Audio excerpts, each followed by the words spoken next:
I realised in that moment that I had stood on an improvised explosive device. Now,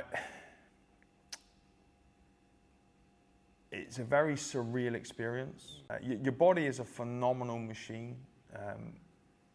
Like what it's capable of doing is absolutely mind-blowing. But I remember kind of laying there and both my legs were in this kind of position, but from here down there was just nothing, and they had been shredded open and there was blood and claret and fluid just pouring out of my thighs, but I wasn't in any pain. And I just remember looking, and my brain couldn't process it. I'm like, what am I looking at?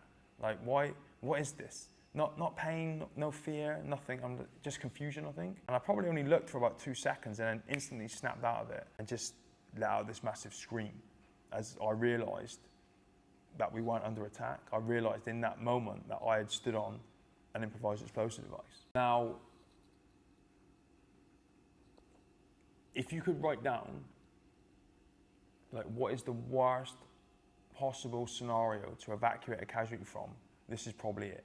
There were 6 other improvised explosive devices around me, and I've lost 3 limbs and I'm bleeding heavily out of all 3 of them. It's like the worst fucking scenario you could ever put a casualty in. But those other 7 guys that I was on the ground with, like, were so professional and courageous in what they did that they made the situation unbelievably workable. They all did that perfectly, and because they did, the medic got to me very, very quickly, put tourniquets on my leg, got me to put the tourniquet on my arm, scooped up what was left. My right leg was still kind of attached, and my arm was. So scooped that up, put it on my stomach, put me onto a stretcher, somehow got me out of this 12-foot hole, off this high ground, into a vehicle. The vehicle was driving, it started going up a hill into the front entrance of camp that we were supposed to walk in. And then because the ground was so bad and there were so many holes and divots, it hit a pothole.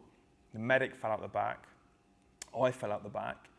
The driver swung round, reached out to grab something to hold me in, and ended up grabbing, my femur was poking out my right leg. So he grabbed the femur bone coming out my leg, held me half in, half out the vehicle, drove me to the helicopter landing site.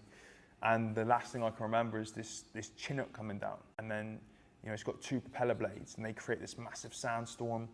And then the exhaust was like, all the heat was just beating down on me. Sand and stones pinging off this vehicle everywhere. And then I blacked out. And that was the last thing I can remember.